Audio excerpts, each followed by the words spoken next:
The F-35 Lightning II, one of the most advanced fighter jets in history. But could this cutting-edge war machine come with a hidden weakness? Rumors of a so-called kill switch have spread like wildfire. Some claim that the US can remotely disable Allied F-35s at will. But is this fact or just another conspiracy?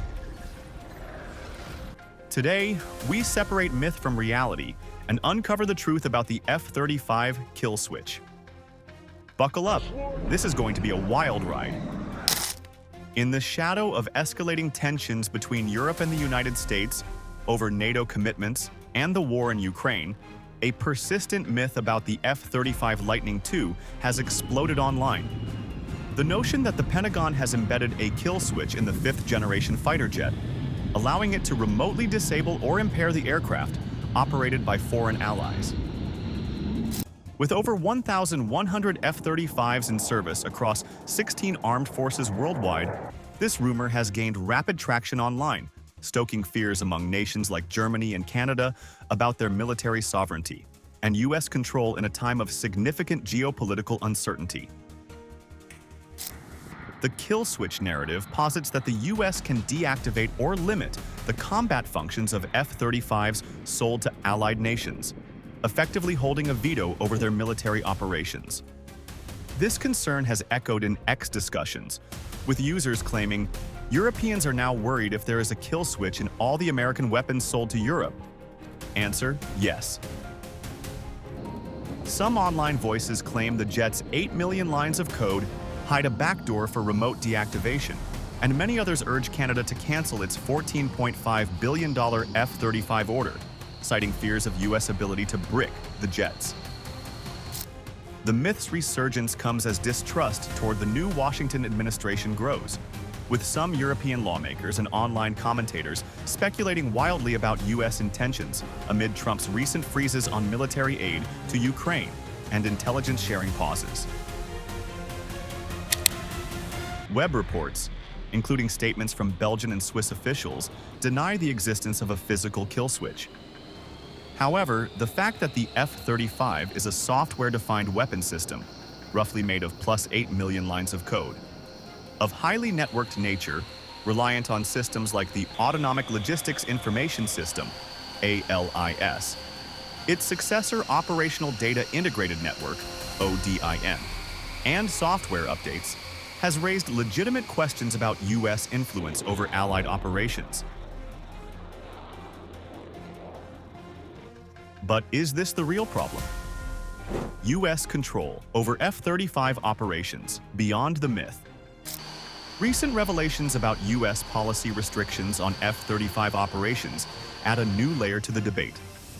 According to the 350th Spectrum Warfare Group's F-35 Program Support Cell, international F-35 operators are not allowed to conduct independent test operations outside of the continental United States, CONUS, based on U.S. policy.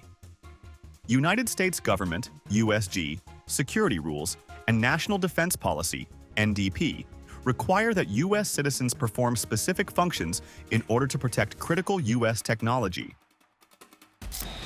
This policy, detailed on the U.S. Air Force website, underscores the U.S.'s tight grip on the F-35's advanced systems, limiting foreign operators' ability to test or modify the aircraft independently.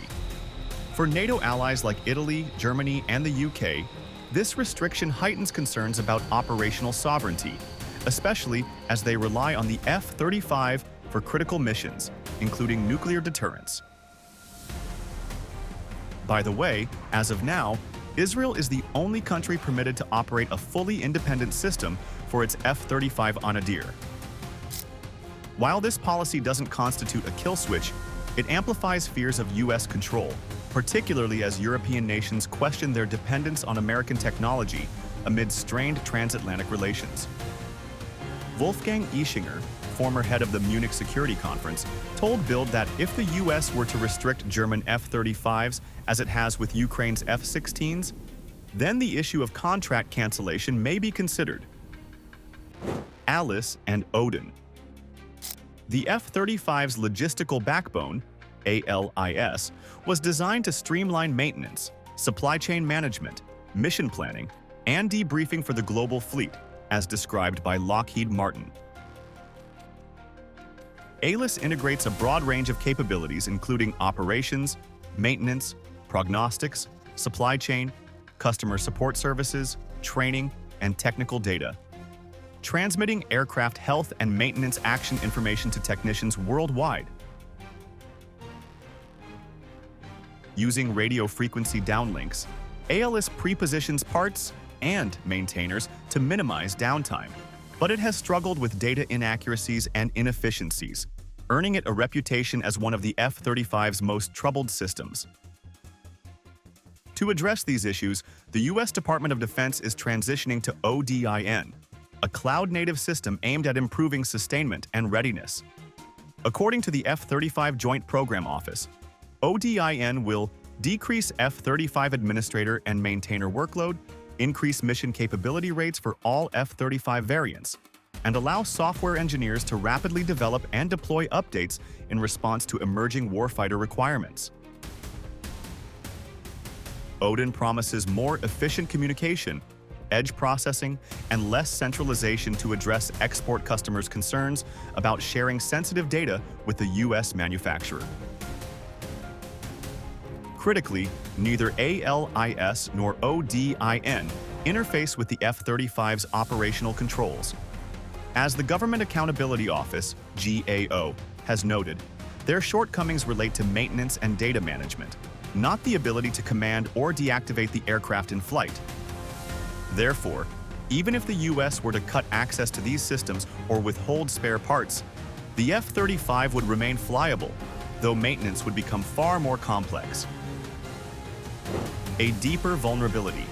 Software upgrades and the MDF beyond logistics. The F-35's reliance on U.S.-provided software updates makes the weapon system really vulnerable. Software upgrades managed by the U.S. ensure optimal performance and security, but withholding them would leave the aircraft operational, albeit with outdated capabilities. Think of the F-35 like a modern smartphone, a cutting-edge device that relies on constant software updates to stay at the forefront of technology. To unlock new capabilities, run the latest applications, and leverage innovative features, it must be continuously upgraded. If you stop updating your smartphone, it doesn't suddenly stop working, as you can still make calls and send messages. But over time, it becomes outdated, unable to support new apps, security patches, or advanced functionalities. Eventually, it reaches a point where it can only perform the most basic tasks, making it irrelevant.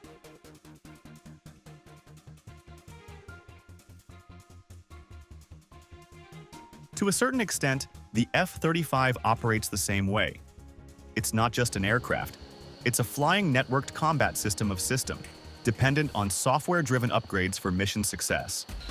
Without these updates, the F-35 can still take off and fly, but its ability to fight, adapt to new threats, and penetrate advanced defenses will be severely compromised.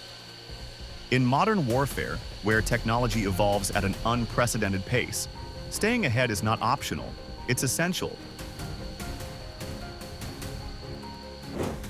Famous journalist, writer, and industry executive Bill Sweetman offers a more nuanced perspective on X, arguing that the real issue isn't a kill switch, but the F-35's mission data file, MDF. Responding to one of the X posts, Sweetman tweeted, "Most F-35 posts that start with debunk miss something important. It's not just a matter of updating software. The mission data file, MDF, is the electronic battle manual for the F-35. It provides known target characteristics for the fusion engine that IDs targets with minimal emissions."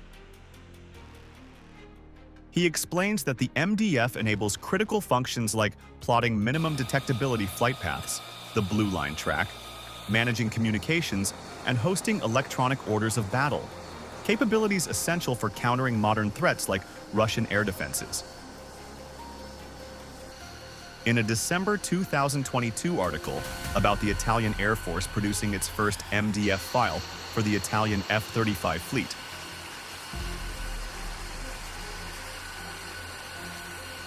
The U.S. Air Force explained, aircraft rely on MDFs to provide pilots with the awareness of what potential threats may be in an area and how to counter them, such as radars and surface-to-air missiles, SAMs.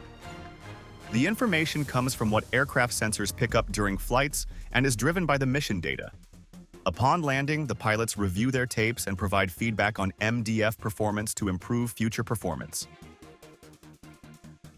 Sweetman emphasizes that MDF updates are essential and rapid and frequent during conflict, managed by a 90-person team at the Ostkonjuk Reprogramming Laboratory, ACRL, at Eglin AFB in the US. Without these updates, the F-35's combat effectiveness could be severely compromised, effectively limiting NATO allies' operational autonomy.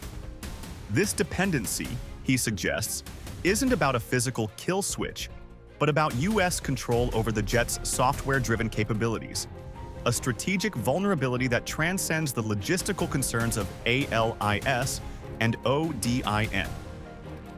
Why worry about the F-35 when almost everything in defense already depends on the US? The F-35 kill switch myth underscores a deeper tension within NATO, the balance between collective defense and national sovereignty. On F-35 fears, I get it, there is real dependency. But if all your targeting capacity, BLOS comms, penetrating orbital ISR, and the munitions you assume you'd fight with in a war are US provided, then dependency on the US for MDFS and ALIS/ODIN for F-35 isn't your main problem. Justin Bronk, Senior Research Fellow for Air Power and Military Technology at RUSI, commented on X. As Russia's war in Ukraine drags on and US political reliability is questioned, European nations like Germany and Canada are reevaluating their defense strategies. Germany's use of the F-35 for nuclear deterrence with US-supplied B-61 Mod 12 bombs, as noted by Justin Bronk, makes it 100% dependent on the US, whatever the aircraft. With over 400 F-35s projected for Europe by 2030, per Lockheed Martin, the jet remains a cornerstone of NATO's air power. But its integration highlights a paradox. Its technological edge comes at the cost of strategic vulnerability. The US policy restricting independent test operations outside CONUS, combined with reliance on US-managed MDFs, ALIS, ODIN, and software updates, amplifies fears of overdependence. Tyler Rogoway of TWZ commented on X, stating that there's no viable replacement for the F-35. Abandoning it would compromise both capability and survivability. Establishing a comprehensive ecosystem of capabilities beyond the F-35 aircraft would require substantial investments and alterations to the force structure. While unmanned capabilities and future indigenous fighter programs may potentially address the capability gap, this solution is not immediate. Stepping away from the F-35 is not solely about acquiring a new fighter. While the current crisis will likely drive European defense innovation and diversification, building a credible defense backup plan independent of US support would take decades to arrange and execute and would require substantial funding.